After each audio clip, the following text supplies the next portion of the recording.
Movie buff specialists Phil and John are back as we continue counting down our favorite 100 movies of all time. We are at number 55 tonight, and we are talking about The Last Picture Show, which is in fact a movie, and Fantasia, which is not a movie. I don't care what anybody says, it has no plot.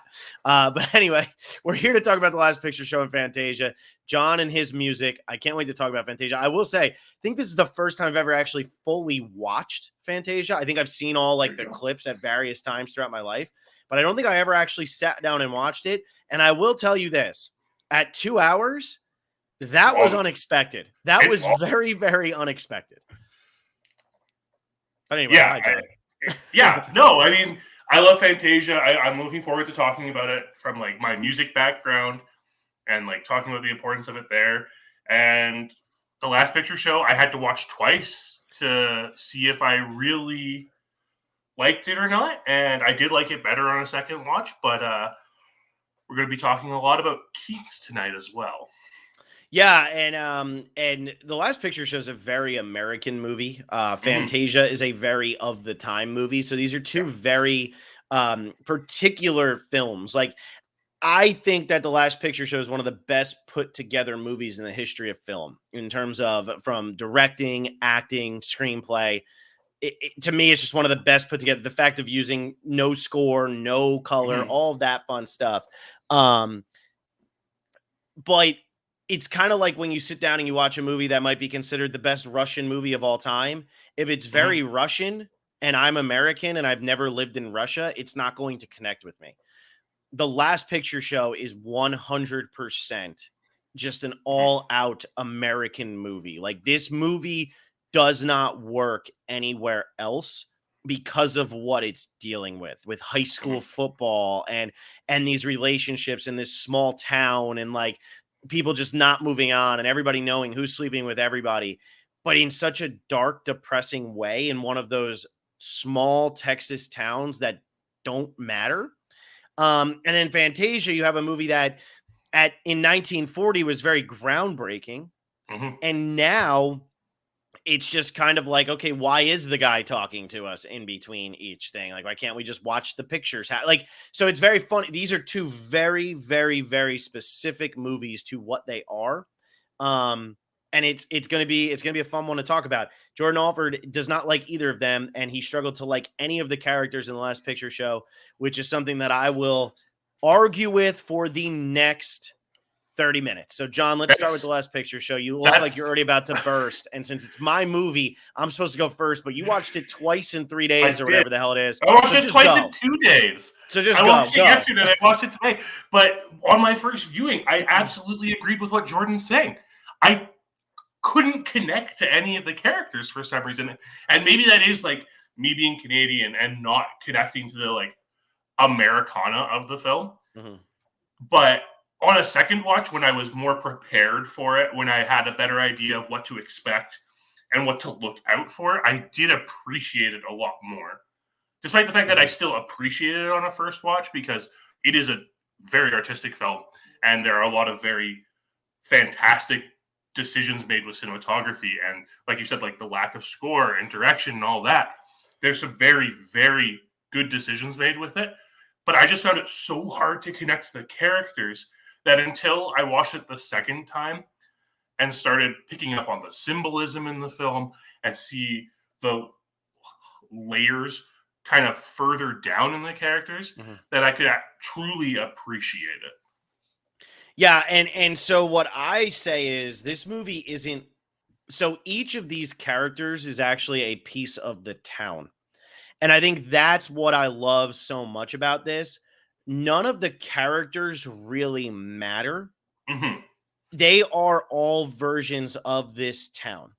The youth of Sonny and whatever Jeff Bridges' name is, I don't know why I'm drawing a blank. Dwayne, thank you.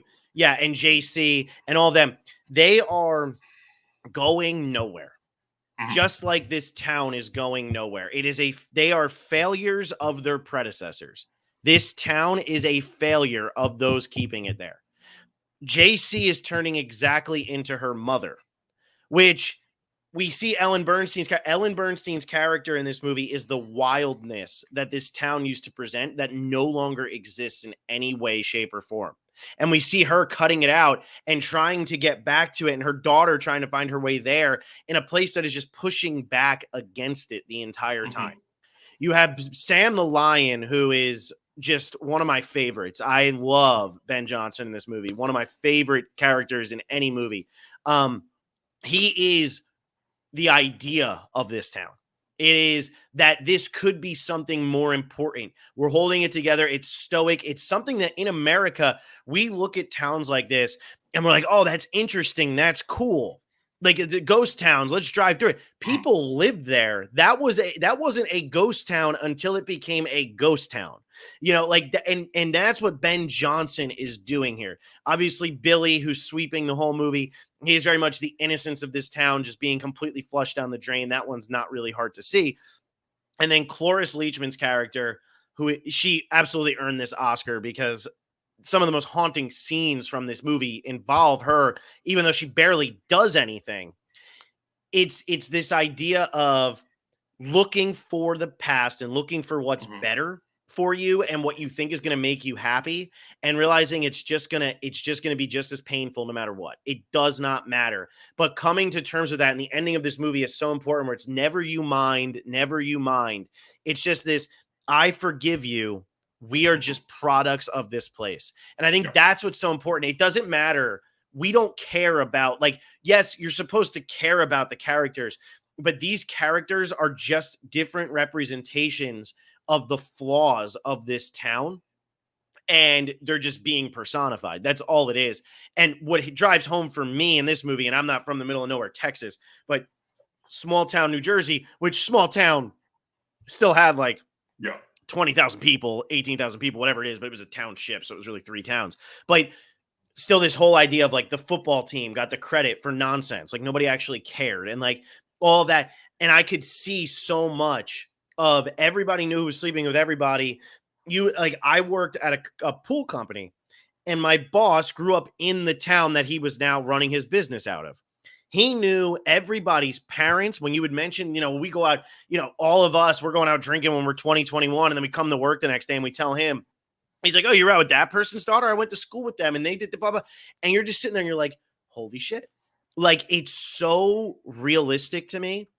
And to not put a score, to not put any color in this movie, it is one of the bleakest American masterpieces ever. This is reserved for Bergman.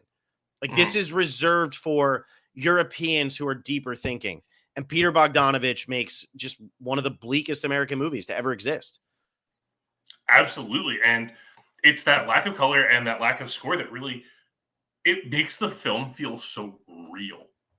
And like, that's the big thing that really impressed me the most with it on the first viewing, was without having that score, with only having the 50s music playing in the background and having like the diegetic music be the score for the film, it really puts you into this film and it makes you feel like you're with these characters.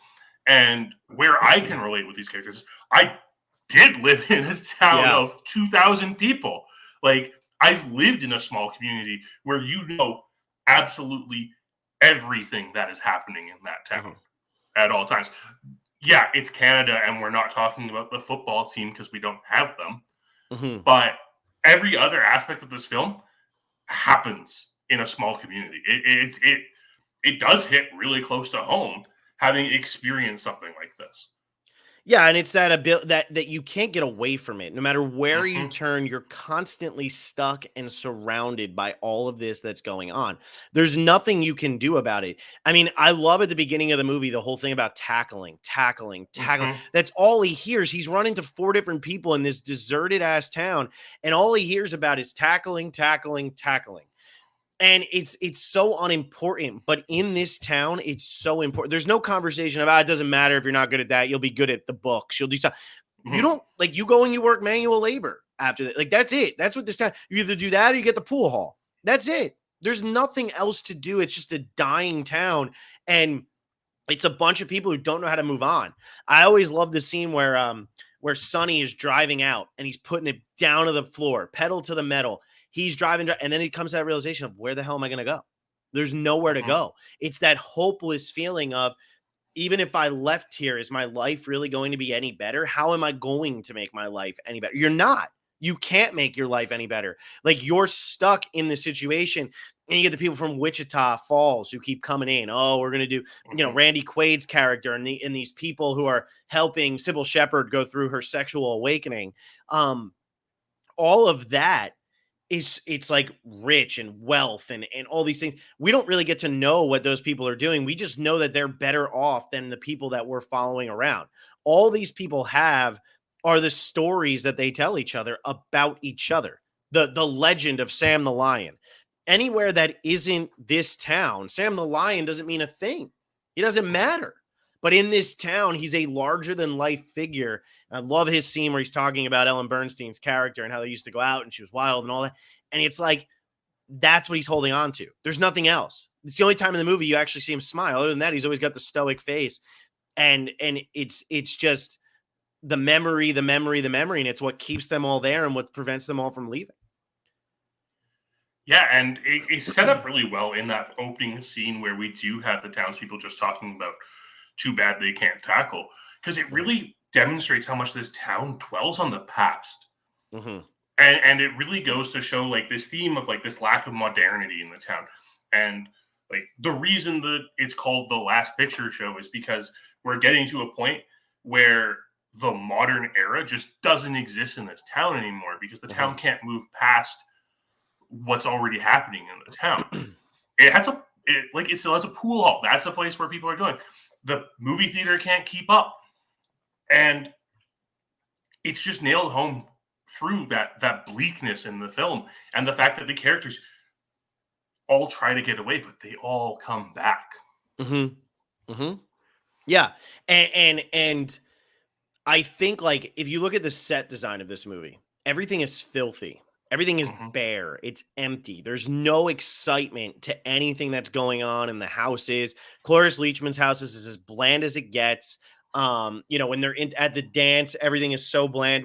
Such a depressing scene that's just thrown in for a second is Sonny running into his father, and they have a 3-sentence interaction, and then that's the last time we see his father the whole movie.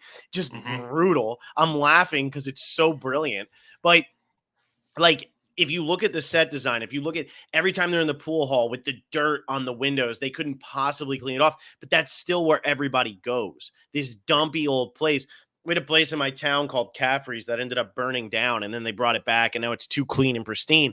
But you could, like, there was literally grease on everything, but that's where everyone went. If you went there, now that it's Christmas time, this is when I'd always go home from work or whatever, go home on a Tuesday during December, and you'd have like 12 old men just sitting at the bar drinking beers at 11 o'clock in the morning. It didn't matter. And that's like, it's this small town, rural, beat up, like, we work hard and we don't care about cleaning everything up. I mean, all they do is eat cheeseburgers. That I always love when she opens up the refrigerator and pulls it out. It's like, yeah, this isn't some mass plant of meat or something like that. Like, they literally have like enough cheese. If they run out of cheeseburgers, they're out of cheeseburgers. Like, that's it. There's no crazy storage system or anything like that. It's just the refrigerator with it. And, I like the dynamic between the coach and Sonny. The coach never really admitting that he knows what's going on, even though everybody in the town knows what's going on. It's all these, like, it's all so bland and it's all seemingly so unimportant. But to these people, it's literally all they have. And that's why every time I watch this movie, it just devastates me, because we see JC trying so hard to make something more of herself, to become something else. Because if she lived in LA, she'd still be incredibly attractive. You know what? Like, it doesn't matter.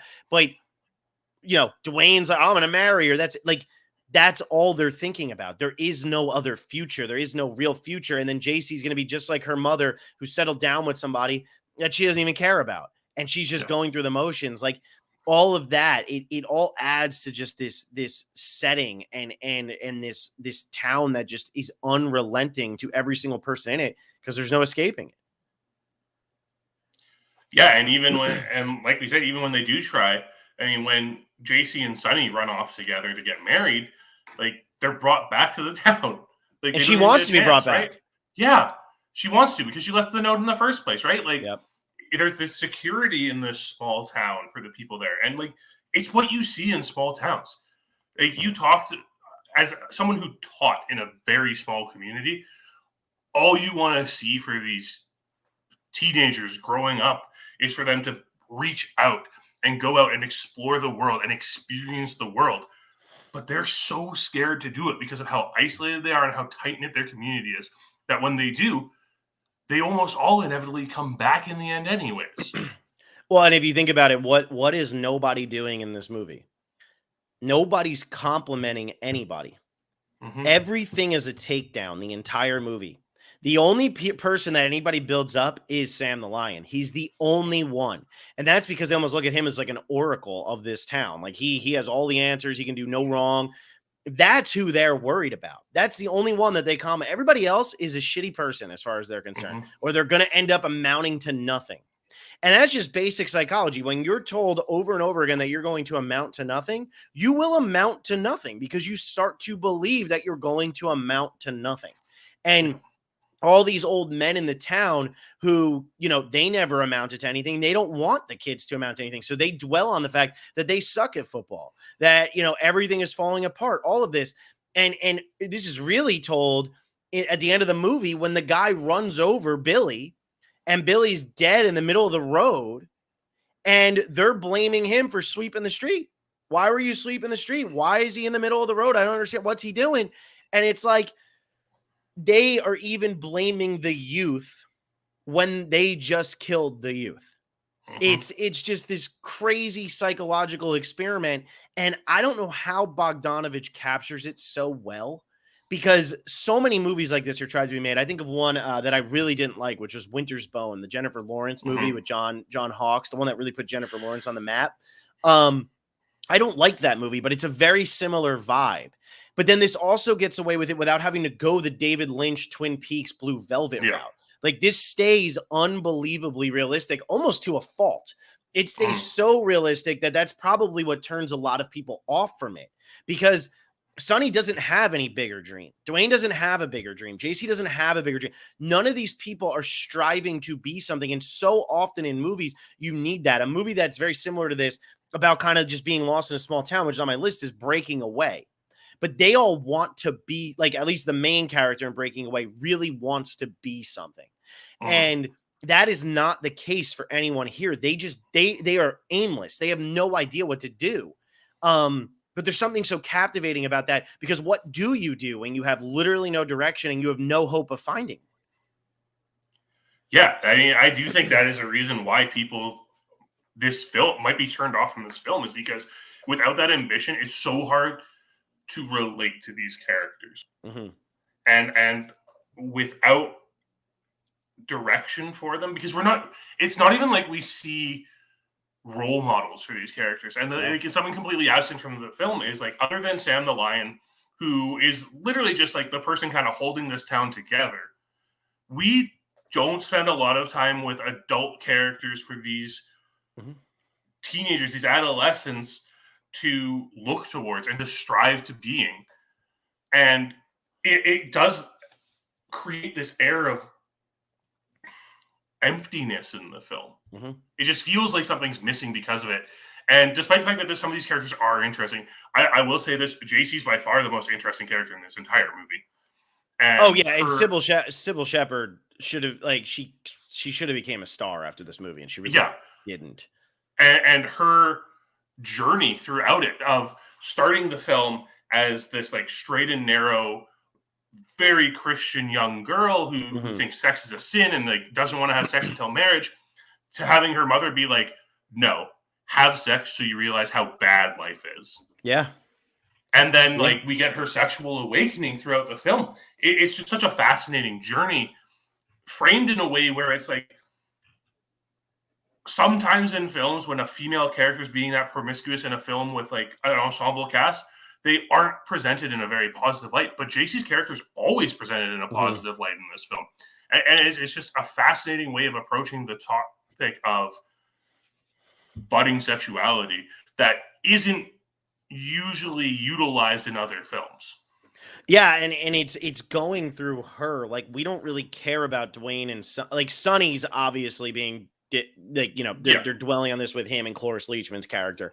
But like Dwayne, we don't care. Like, this is very much her movie. But the thing that I find interesting about this is that doesn't mean that I think by any means JC is the main character of this movie. She No. becomes like the second most important character of this movie, but she's not presented that way. And what I love about this, and I know you talked about slow cinema because you watch Satin Tango or however you pronounce it.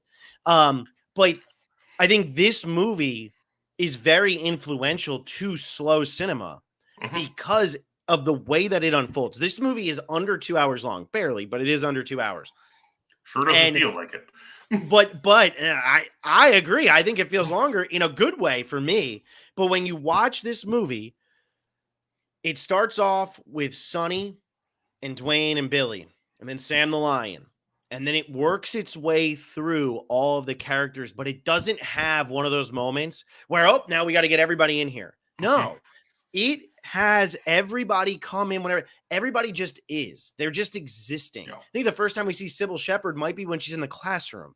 I don't actually remember that, but it might be when she's in the classroom. They're not giving these massive moments to each main character. Oh, no, it's not. It's in the movie theater when she turns around and says, what are y'all doing back here sitting in the dark? Such a great shot, such a great moment. But it just allows them. It lets you know she's important because of the camera shot there. It lets you know what's going to be like Ellen Bernstein's character when she comes in and it's, hey, your mom is coming. You better hurry up. And how quickly they all move around and sit in the right positions. And then she's got the glasses on and she pulls them down. It tells you everything you need to know about that character, and she still gets enough time to end up getting an Oscar nomination for it. That's how much like it's able to build it. Cloris Leachman's character doesn't come in the movie till almost 35, 40 minutes in. She wins the Oscar for the movie. Like, it just allows, again, and this is why I think it's important with the characters. The characters aren't driving this movie. No. The town is driving this movie. And the way that Bogdanovich presents it, he's allowing the town to tell the story that the town needs to tell in the order the town needs to tell it. He's not forcing characters in. There's long stretches without Sonny. There's very long stretches without Dwayne. But you still remember that they're there because at the end of the day, you're thinking about who's JC screwing over. Who is Sonny screwing over? Who is Randy Quaid's character kind of screwing in this situation? Who's being left behind? I mean, the shot of Cloris Leachman sitting on the bed after she was all excited, making up the nice dress and everything, and he doesn't show up, haunting. It's 3 seconds long, and it's absolutely devastating. I just think it's so powerful, and it does such a good job of getting into every single one of these characters, whether you like them or not. It gets into what each one of them is ultimately struggling with. And I think that's just what sets this one apart from other movies that try to be like it. It's interesting because we have a lot of movies that are character driven or plot driven, and this is one of the biggest thematically driven films that we've discussed so far. And it is those themes of like stagnation and rejection of modernity. And I honestly think the most important scene in this entire movie is the English classroom where they are talking about Keats poetry. Because it completely lays out the theme of this movie. And it requires a little bit of like understanding of Keats poetry and everything like that, because they mention Ode to a Nightingale, and then the line the teacher reads isn't from Ode to a Nightingale. It's from a different Keats poem. And they're kind of talking about this idea of like becoming immortal and immortalization. And the way the town approaches the idea of immortality is that stagnation. And it's kind of like keeping things the same always. Yeah. And then that way, nothing goes by, everything's the same, easy to go with. But Ode to a Nightingale isn't really about that, because it's more this question of like the pain of living through life and being mortal versus the permanence of death. And that's really what the major theme in this movie is that this stagnation is the equivalent of death, but these characters are still going through all the pain of being mortal. Well, and that's the thing. This stagnation is like death, but it's also what's keeping the town alive. Because if Yeah. people stopped being stagnant, then the town wouldn't exist. However, if they continue to be stagnant, the town's going to die anyway, and if they move on, the town's going to die. So it's Mhm. like you're like this town, which is a living, breathing thing at this point. There's nothing you can do. And the tagline for this movie is literally Anarene, Texas, 1951. Nothing much has changed. ... That's it. That's it. That's what the tagline for the movie is. Like, No. and now the things that are changing are bad. At the end of this movie, after the last picture show happens, and they have to close it down because she couldn't possibly do it, she doesn't know what she's doing, and Sam the Lion was taking care of everything. And that's it. They don't even have a movie theater now. No. We still don't get an answer to, okay, what is Sonny going to do? What's JC going to do? What is Dwayne going to do? We don't get an answer. I mean, obviously Dwayne's going off to the military, Korea, but going to Korea, not probably a good thing for him. But what else are they going to do? We don't get the actual answer. It's still very much left with like, you know, we have to try to move on, but what do we do? You know, and how do you keep living when there's nothing enjoyable in life? And I think that's, mhm. you know, you think about all of the high school stuff in this, that high school football game is jam packed. Nothing else in this movie is jam packed. The movie theater is not jam packed. The diner every now and then will have people in it, but it's nothing super, super crazy. It's all empty. It's all isolated. It's just this miserable place. And it's a hard thing to make a movie about. To make a movie Yeah. about a town where nothing good is happening and still end it where nothing good happens. But what I give Bogdanovich so much credit for is these towns exist all over the world. And being that we live in America, which is, you know, one of the richest nations in the world, if not the richest, I don't keep up with that all that much. But with, you know, the land of opportunity, there are still places here where there is literally no opportunity, where you Yeah. have no chance just because you were born there. And this movie does such a good job of addressing that. Dwayne and Sonny have so much confidence in their town. Sonny not as much as Dwayne, but they have confidence. Once they leave that town, they don't even know what the hell's going on. They just don't know who they are. Well, and it's even exemplified by the fact that they go to Mexico for those couple of days, and Yep. everything changes while they're gone. Yep. Almost like if you leave, it's okay. Now the sickness pervades. You didn't give me the antibiotic for 4 days, and Sam the Lion dies, and nobody really knows what to do. Yeah, and in the end, I think the conclusion of where we get with Sonny and Dwayne's characters is really important because we have Dwayne going off to the military, which is really the only escape from this monotony in these small towns that a lot of people get. Yeah, Because it opens up in the- opportunities. You see the world. exactly, and in the end, when we're looking at these small towns, I mean, maybe it's different in the States, but here in small communities, you're not getting a prime education at a small school with It is not different in 100 the kids. States. So if you think about that and the opportunities about it, then yes, you could be the JC in a situation where you do get to go off to Dallas and go to university. But more often than not, you end up a Dwayne or a Sonny. You either get stuck in the town running the pool hall while also working the oil wells, or having to join the military just so you can get out. Yeah. No, absolutely. And I see that a lot. I mean, yeah, I'm in a town that's very heavily, you know, a lot of people will go military or, you know, Mhm. the community college route, whatever it is, and then work in the town. Because I mean, at the end of the day, small towns are meant to be able to survive off of the people in the Yes. town. I mean, there is something cool about when you go into one of these small towns, everybody still knows what's going on with everybody. I mean, it's a very different Mhm. way. I mean, my fiance's from, you know, Denver and Phoenix and all this different stuff. And I lived in this small town, and like she always laughs when we're like, oh yeah, just name dropping whoever. And it's like, how do you like, why do you know who these people are? Because we were so involved with it. You can't not be involved with it because everybody's just in each other's business. And you know, there's something endearing about that. But there's also something terrifying about it when it starts to go Mhm. sour because there's no way to stop the atrophy. Um, it's just going to keep bleeding out, and there's nothing you can do to prevent it. Yeah.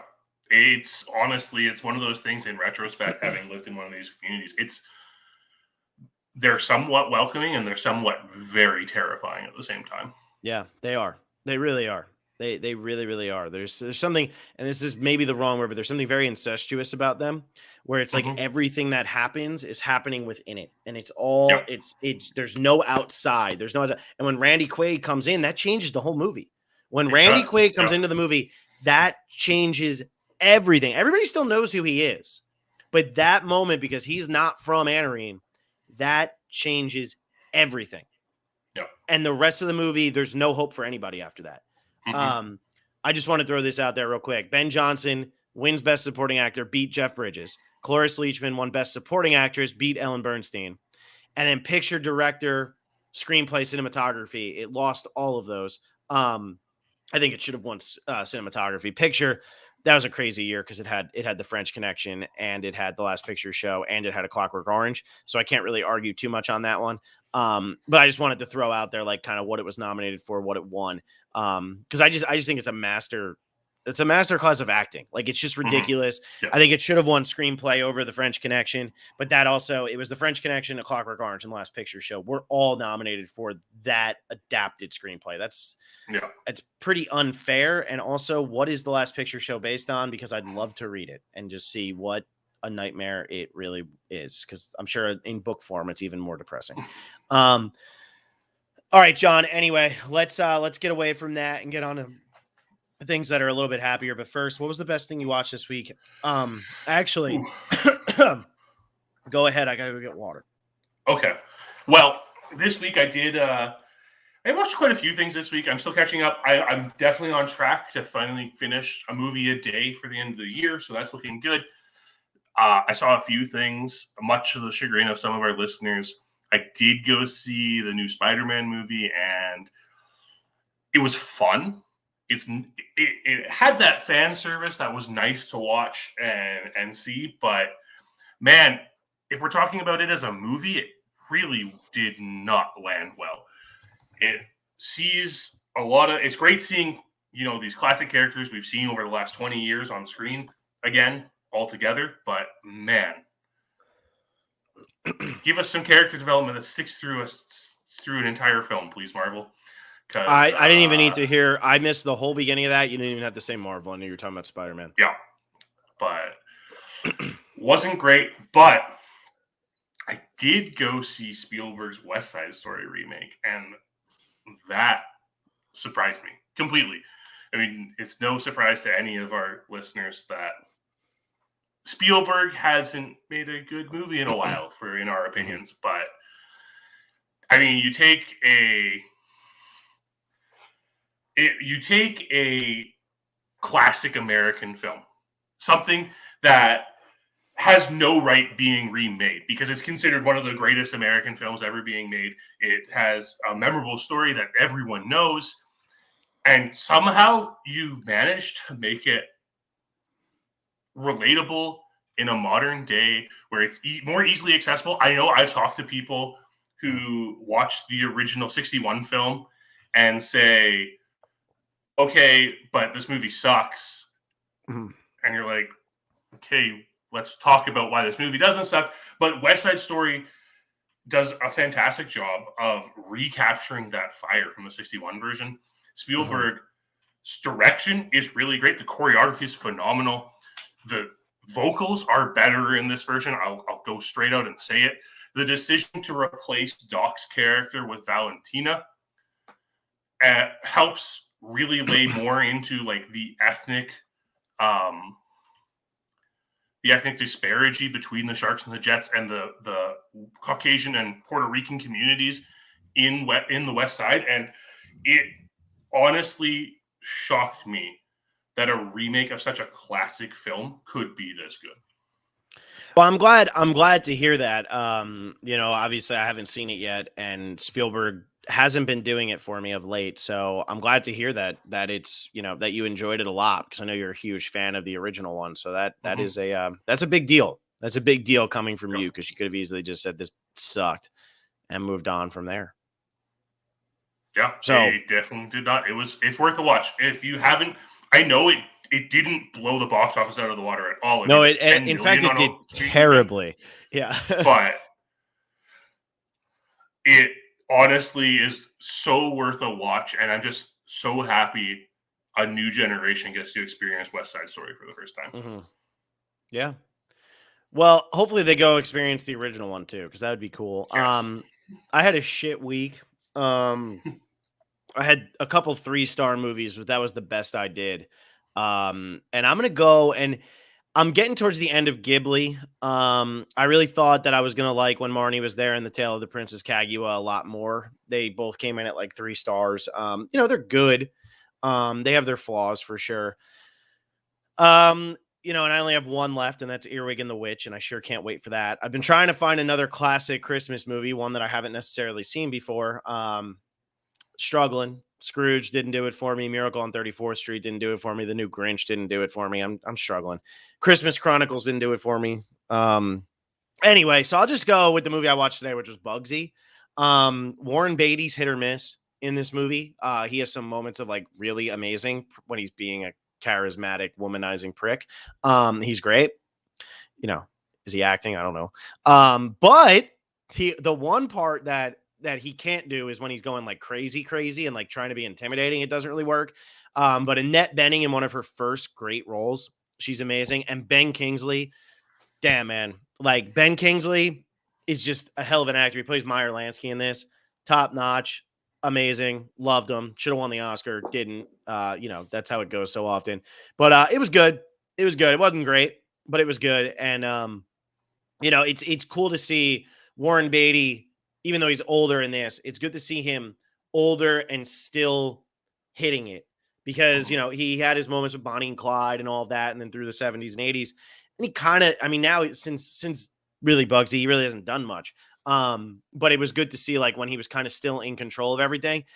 It's not up there with like the best of the gangster genre, and it's a tough genre to be a part of, but it's good. And unfortunately, that was the best thing I watched this week. So that's what I got. Well, hopefully this week will yield better watching for you. I really hope so, man. I went to a library. I don't know if anybody's still heard of those. And I picked up 7 movies, so it's got to be better, right? Bugsy was one of them. So I'm finally going to get through these Oscar Best Picture winners and these Best Picture nominees that I haven't seen that are on no streaming services that I don't feel like paying for. So instead, I get like this half broken case for Bugsy, which like doesn't even close all the way, But hey, that's the library, man. I'm all about it. I'm a big fan. So, John, tell me about Music Pictures. So, Fantasia is it's my second favorite Disney movie all time. Wrong. And no, not wrong. Completely right.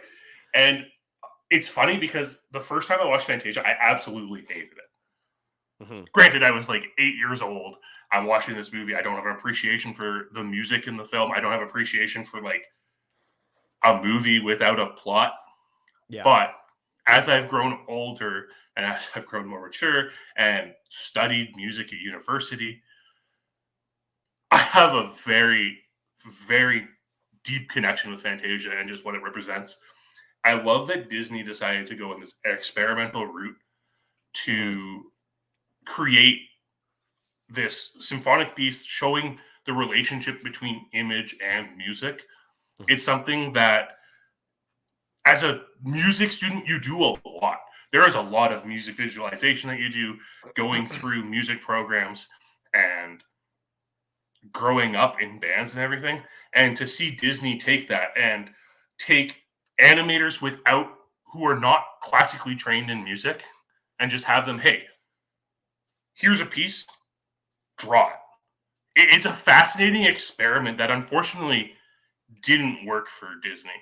The original plan was to produce a Fantasia film every 10 years and kind of introduce children to classical music and introduce them into a way of experiencing music that they probably weren't doing. And it's so unfortunate that it didn't pay off because it's so good. And there are some aspects of it where it's like, okay, this is an interesting piece that you've chosen here. But in the end, the images and the way they work with the sound is absolutely phenomenal. Yeah, so Jordan literally said what I think down here. It's a pivotal movie in the development of animation and music and film, but I just didn't care. And I guess My biggest problem is, and John, obviously, you're a massive music nerd. Like, there's no denying that you love, you love this. You said you were a student with it and all of that. So, like, you love this stuff. For me, it's what I have to put myself in the shoes of, and I have our time with, is this is 1940. Mm-hmm. The first movie that even had animation in it, feature length, was in 1937. Yep. The first movie that had dialogue in it was 1927. Films with speaking parts were 13 years old at this point. Feature length animation was 3 years old at this point. And so, how do I put myself in the shoes of 81 years ago and just how monumental this really was? Because it is a monumental achievement to do this, to integrate live action with animation, to have the music and pretty much create life to musical notes, to create visual life. It's unbelievable. Like, I agree with all of that. I need, if I'm watching a movie, again, a movie, I need there to be substance to it. And my biggest problem with this movie is there's not a lot of substance. It's okay, now we're going to move on to the next one just because we're going to move on to the next one. And then they do. And they move on, and that's it. They've moved on. That's it. Yeah. I think that individually they're very interesting. I think the Greek one with the centaurs is very cool. I think that the one at the end is amazing. It's not Greek, is it? Whatever it is, John, you tell me. But the centaurs is great. But the one at the end is amazing with Satan and all that, and then Ave Maria. Like, those are really awesome moments. Obviously, the Sorcerer's Apprentice is iconic. Like, there's no denying that. I mean, that's Mickey Mouse's biggest role. However, that to me, that's just what they are, though. It's a bunch of different short, random things. It's hard for me to get on board. I gave this 2.5 stars. If it wasn't a movie and it was just like, hey, like, we're gonna play a game, or like sit down and talk to each other and put this on, and it just be the music with the images, that's a great thing. Like, I'm all about that. Like, but as a movie, I have a hard time knowing what to do with it. It's an amazing idea. It's very well executed, but I don't know what to do with it. I don't know what to do with it. So. Yeah, I get that. And a lot of it comes from, and that's kind of the reason why it exists in the first place, in my opinion, because people don't know what to do with it, because people don't know what to do with classical music. This is just a classical this is an orchestra concert. That is what this is. It's an orchestra concert set to images, with images set to the music, right? And that's exactly what Disney was setting out to do. Disney wasn't out here to make a through line through this all. And you can kind of tell when you look at the pieces that are chosen for the film. But Disney is creating a concert to introduce children and the general public to music, which a lot of the time people either need to seek out or have a lot of money to go witness. And that's what's so beautiful about this film, is that we're sitting there at the beginning, and we have Deems Taylor kind of introducing everything. And he's telling you exactly this, that this is an experience. It's different than what you're used to. What we're doing is we took these animators who don't know anything about music.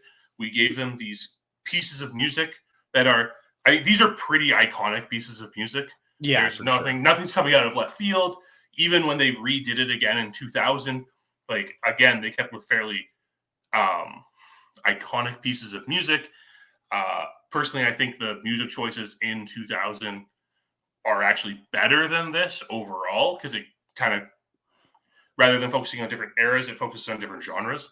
But what we have now is Deems Taylor explaining exactly what this is, and from the first notes of Toccata and Fugue in D minor, and following Deems Taylor's explanation of it, and we get that emphasis on the different parts of the orchestra performing, and then we slowly transition into the animation And Mhm. it's very subtle animation at first, just like, oh, here's like fleeting colors that are moving to the music and stuff like that.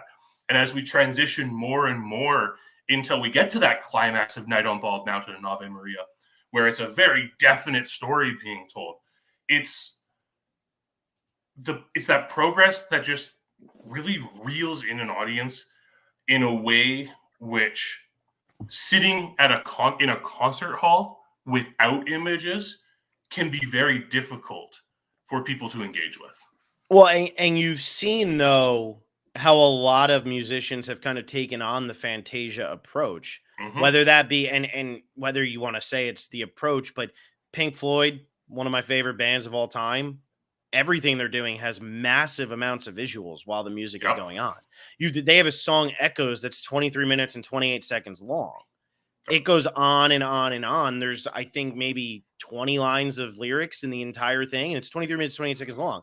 But this is a rock band. I mean, this is the band Mhm. that does, The Happiest Days of Our Lives, Another Brick in the Wall, like regular money, like regular Mhm. rock songs. But when they decide that live they're going to play that or Shine on You Crazy Diamond or something like that, they need to have the visuals to go with it, and they knew that. And I Mhm. think that that's something that actually really elevates a lot nowadays. Like explosions Yep. in the sky. If you've ever seen explosions in the sky live, they are literally Fantasia. Like that is Mhm. what it is. Explosion in the sky goes up there. They play for a really long, loud time, and there is a screen behind them that is flashing colors and images and whatever. It's awesome. It's awesome. Um, so like I 100% agree with you on the importance of this movie and how like how groundbreaking it was and how it it did bring this music to people who maybe wouldn't have paid attention to it otherwise, and how it was able to move through time and build up. I mean, this obviously influenced John Williams. I told you to write down the name of the Mhm. song because I couldn't pay attention to the name of the song, but the one is literally the score from Jaws. It is the opening score from Jaws. It is spot on 100% the opening score from Jaws. And but it shows how influential all of these things can be. Mhm. I say all those nice things and I just keep going back. But it's not really a movie. It's not like and I will say this, the one thing that really ages poorly in this are those cuts in between.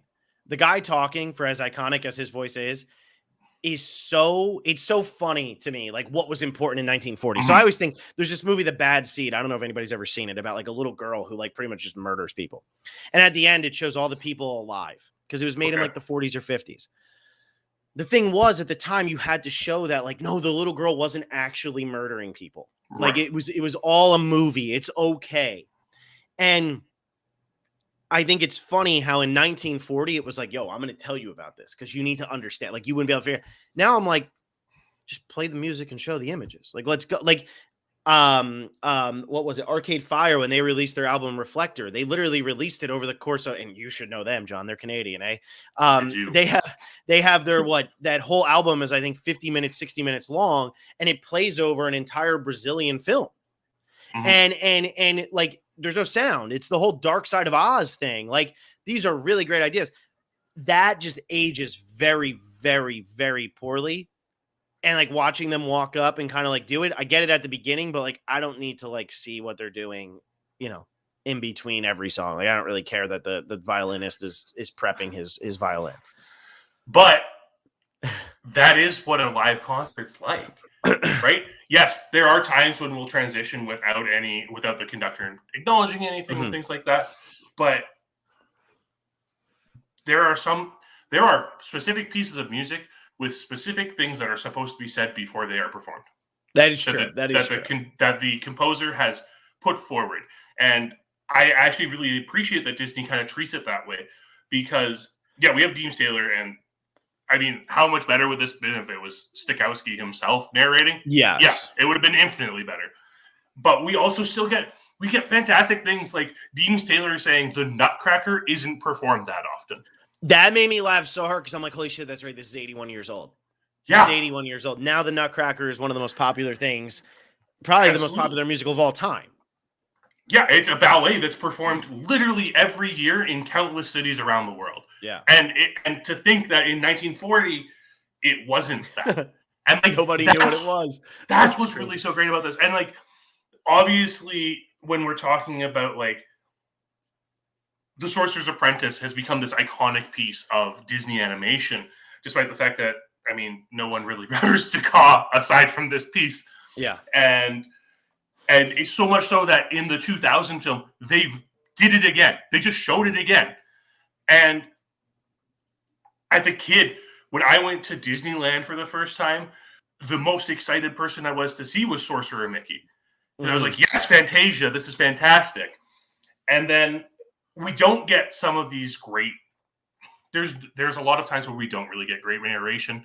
Obviously, James Taylor does not go into like the rite of spring caused by the fact that it is literally one of the most important pieces in all of music history, because it changed us from the Romantic era to the modern era, and it really showed us how rhythm impacts. And like, we don't even get him, and he doesn't really go into the actual what the actual piece is about. He kind of like lays it down about how it's about these rituals. He doesn't mention that it's a ritual sacrifice of a virgin.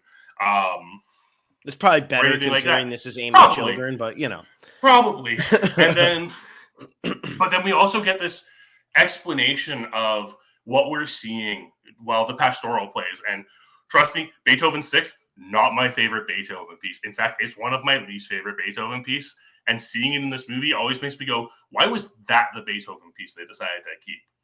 But it's still interesting. Like you said, it's cool. It's an interesting story, despite the racist depictions in it that were at the time. And then which one is this? That's the Greek one. That's the Greek one. That's the Greek one. Oh, okay. Got it. Yes, with the culturally insensitive ones. But then you also get Dance of the Hours, which has these ostriches dancing who are like these stereotypical ballerina bodies, and then they're replaced with the hippos, who are like the exact opposite of that stereotypical body. And it's like so body positive. And then we have the crocodiles, who are these menacing creatures who come in and join in the dance and work together. And it's all this idea of like appearances or can be deceiving, and like you shouldn't judge someone just by what they look like. And then we have Night on Bald Mountain and James Taylor's explanation of like the animation between it and like what the background of the story is. First off, no one will ever tell you Mussorgsky is the greatest Russian composer of all time. He did, though. James Taylor did. He did. James Taylor did, but no one else will. And like Night on Bald Mountain is a piece that really influenced me as a kid. And I've written a paper on Night on Bald Mountain for university. Oh, shit. And compared it to the original Gogol story that it's based off of. So it means a lot for me to see this type of music here and its interpretation. Yeah, James Taylor doesn't really kind of like hose and hums the details in a lot of his interactions, but I think it's really important because there are a lot of things you're going to be seeing in these, especially in like the Rite of Spring, when you go from the Big Bang to the extinction of the dinosaurs, where as a kid you're just not going to get that, and you're not going to get how absolutely incredible it is to see this piece of this iconic piece of music that birthed modern music, showing the birth of the universe. Yeah, and how important that is. Yeah, and apologies for sneezing into the microphone. I tried to mute it. And apologies for saying shit. I was trying to look up the music list from this, and when I did it, it started blasting music in my ears, and I was like, oh my God, I'm going to go deaf. So I just had a bad, like, minute and a half of John speaking. No offense to John. It was everything else going on around it. But no, I do agree with you. Like, there are very cool concepts in this. Very cool. I do think another thing, though, that knocks it is that it's 2 hours and 6 minutes long. It is a little long. And I go back to, if you said, Phil, let's watch this 15-minute one about, pretty much the birth of civilization and the end of the dinosaurs, I'd be like, cool. And I'd watch it and I'd be like, that was pretty sweet. Cool. Yeah. But having to watch over and over, like, it just keeps going. And I'm like, oh my God, like, when is this going to end? And the answer is in 2 hours and 6 minutes. Like, that is a very long. And then, the next Fantasia was 70 minutes long. It's like they knew, yes, if you're making this type of movie, you cannot make it super long. This is 7 minutes longer than The Last Picture Show. That's pretty wild. I mean, The Last Picture Show, we just talked about it with like the themes and everything going on. I'm not saying that Fantasia doesn't pack a lot in, but did it need to be 7 minutes longer than The Last Picture Show? No. So I guess that's where, like, I agree with you that a lot of this is really interesting, but they save so many of the really interesting ones for the back half. And by that point, I'm like, let's go. Let's go. Like, when is it happening? Like, it just takes a while. My biggest criticism of this is actually like the inclusion of Beethoven 6, because it's just 22 minutes long. And you finish the first act with The Rite of Spring, which is this very bombastic piece, and I understand following it up with a pastoral, but following it up with a 20-minute pastoral just drags it out a lot. And that's honestly where the film loses me a little bit, is in that section. Because again, not a big Beethoven 6 fan. Why didn't you do like Beethoven 7, which is this iconic bombastic piece of music? And then I get where they're doing it, but like I said, we're jumping all across time with these pieces, right? We open with a Bach piece, which is a Baroque piece, and then we have a few romantic pieces in there with the Nutcracker Suite and Sorcerer's Apprentice, to a modern piece in The Rite of Spring, and then we go back to an actual classical era piece with Beethoven, and then we finish it off with more romantic stuff. And it almost seems like it was this great idea, and obviously like they worked with the Philadelphia Orchestra and Stokowski to create it, but it almost felt like they were like, let's give this snippet of everything rather than making a cohesive concert, because you would never see a concert constructed the way that this film was constructed. Well, yeah, it's almost like they wanted to, how could they were trying to figure out with themselves, how can we make this accessible to a little bit of everybody? And they have to know, I mean, you have to think again, in 1940, they're stating that the Nutcracker isn't that popular. Now they can make this whole movie with just the Nutcracker. Like they can just make it with all of that. So you have to think like what we're looking like back then. They're probably looking at this as like, whoever's going to watch this ain't going to know what the hell is going on anyway, in terms of what the music, they're going to be pumped that they're listening to the music. They're not going to realize all these intricacies. And I'll be honest with you, I don't notice these intricacies. You do, because you're so big into it, but I don't notice that. And so like, for me, I think it's interesting. I wish that there was more explanation. If they were going to do explanation, why did they decide to pick the certain ones that they picked?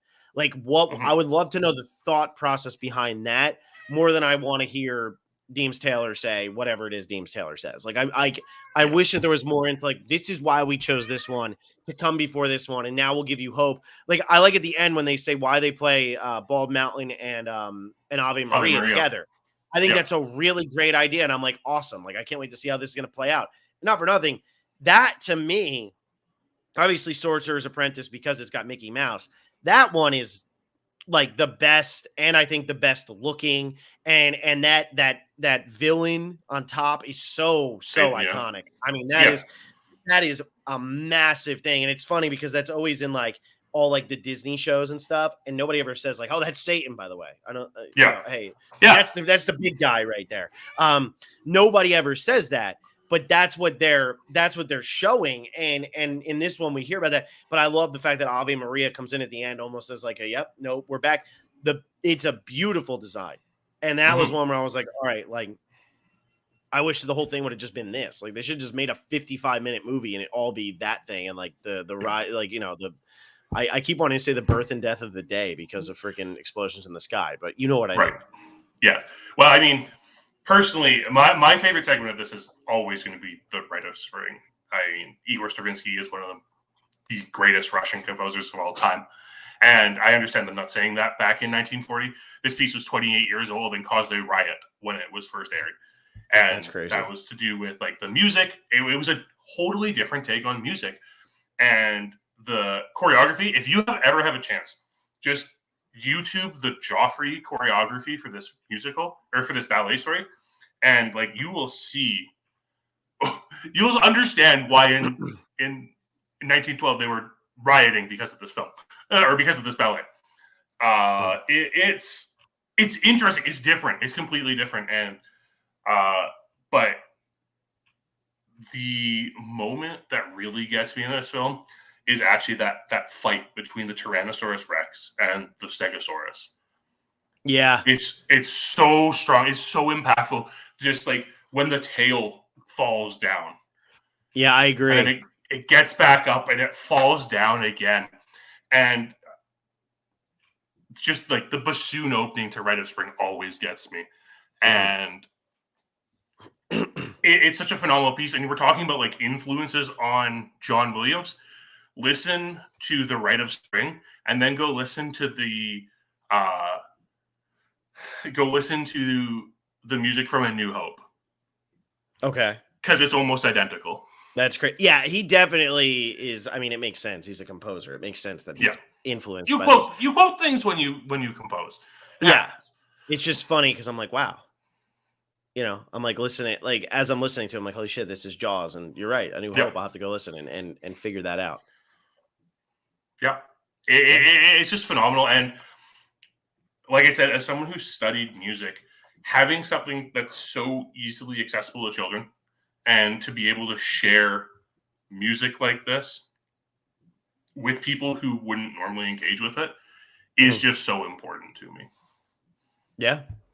Well, I tried to engage with it. I did my best.